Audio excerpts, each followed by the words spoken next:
চলে এসেছি আর খেলার খবর চ্যানেলে বিগ আপডেট নিয়ে। তো চলো বন্ধুরা, খুব গুরুত্বপূর্ণ আপডেট নিয়ে চলে এসেছি। ফুল ভিডিওটা দেখতে থাকো, স্কিপ করবে না। স্কিপ করলে কিন্তু ভিডিওর মধ্যে অনেক কিছু মিস করবে। এবং এই খেলার খবর চ্যানেলে যারা নতুন আছো, অবশ্যই খেলার খবর চ্যানেলটা সাবস্ক্রাইব করে পাশে থাকা বেল আইকন ঘন্টাকে ঢং করে বাজিয়ে দাও।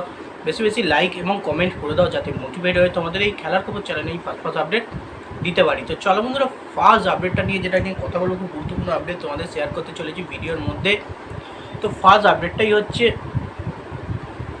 এমবিএসজি শিবিরের নিউ সাইনিং প্লেয়ার সামির জিলকোভিচকে নিয়ে।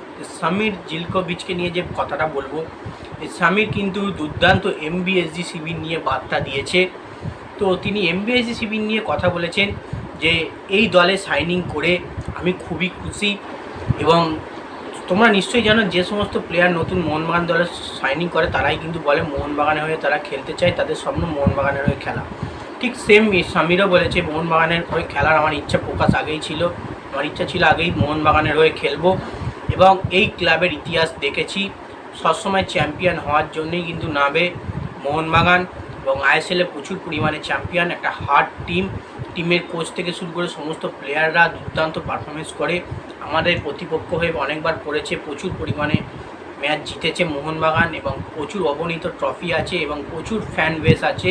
মোহনবাগানের ফ্যান ফলোয়িং নিয়েও কিন্তু বার্তা দিয়েছেন। তো বেসিক্যালি এরকম ভালো ভালো বার্তা কিন্তু সামির জিলকোভিচ কিন্তু দিয়ে দিয়েছেন এমবিএসজি শিবিরকে নিয়ে। তিনি খুবই এক্সাইটেড, তিনি কবে আসবেন কলকাতায়, এসে মাঠে নামবেন মোহনবাগানের জার্সি গায়ে, সেই চিন্তায় কিন্তু তিনি রয়েছেন। এবং সেই এক্সাইটমেন্ট কিন্তু তার উপর নির্ভর করে চলছে। তো দেখা যাক সে যে বার্তা দিয়েছে, সেই বার্তা তিনি ফুলফিল করতে পারে কিনা, ভালো পারফরমেন্স দিতে পারে কিনা মোহনবাগানের হয়ে। তো যাই হোক, এবার নেক্সট যে আপডেটটা নিয়ে কথা বলবো, খুব গুরুত্বপূর্ণ আপডেট তোমাদের শেয়ার করতে চলেছি ভিডিওর মধ্যে। সেটা হচ্ছে এমবিএসজি শিবিরের প্লেয়ার রবসন রবিনোকে নিয়ে। এমবিএসজি শিবিরের প্লেয়ার রবসন রবিনোর কিন্তু দিন শেষ হলো, বা দল ছাড়তে চলেছে, এমনটাই কিন্তু কথাবার্তা উঠছে, খবর আসছে। তো বেসিক্যালি খবর সূত্রে জানা যাচ্ছে রবসন রবিনোর কিন্তু পারফরমেন্স খুব একটা ভালো কিন্তু মোহনবাগান শিবিরে লাগেনি। সে বসুন্ধরা কিংসের হয়ে যে পারফরমেন্স দিয়ে এসছে বাংলাদেশে, সেটা কিন্তু ভারতে মোহনবাগানের হয়ে সেই পারফরমেন্স কিন্তু তিনি দিতে পারেননি। এবং তাকে কিন্তু একটা ছেড়ে দেওয়ার কথাবার্তা চলছে, তার জায়গায় নতুন কোনো ভালো বিদেশি আনবে, নতুন বিদেশি নিয়েই দল গড়বে। একমাত্র পুরনো বিদেশি হিসেবে কিন্তু জেমি ম্যাকলারেন এবং তার সঙ্গে অ্যালবার্টো রড্রিগেজ, এই দুটো বিদেশিকে রাখবে। এবং সমস্ত বিদেশি প্লেয়ার বাদ হয়ে গেছে, এবং রবসন রবিনোকেও কিন্তু ছেড়ে দিতে চলেছে মোহনবাগান। সেই জায়গায় কিন্তু নতুন কোনো বিদেশি প্লেয়ার নিয়ে আসবে। তো দেখা যাক মোহনবাগান কি বিদেশি প্লেয়ার দলে ইনজেক্ট করে, এবং কত দিনে রবসন রবিনোকে থ্যাংক ইউ জানায়। এখনও পর্যন্ত কিন্তু রবসন রবিনোকে মোহনবাগান শিবির থেকে থ্যাংক ইউ জানানো হয়নি।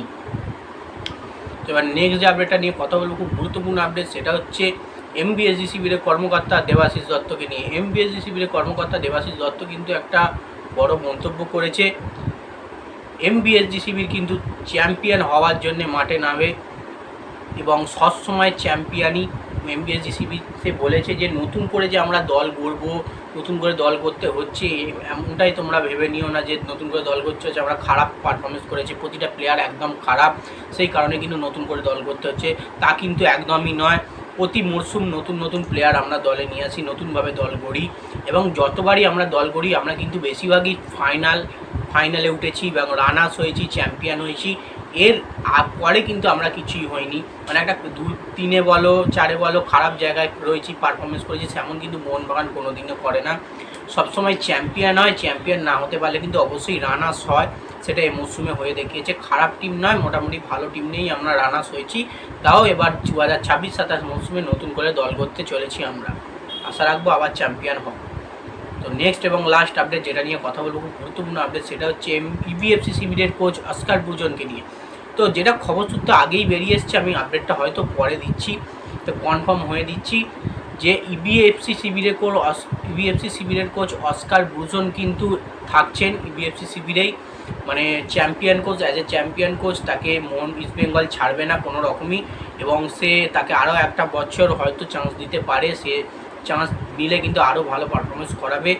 এত বছর হয়ে গেল, প্রায় 20 বছর পর আইএসএল ট্রফি পেল ইস্ট বেঙ্গল, সেই লাস্ট পর্যন্ত অস্কার ব্রুজনই কিন্তু খরাটা কাটালো, ট্রফির খরাটা।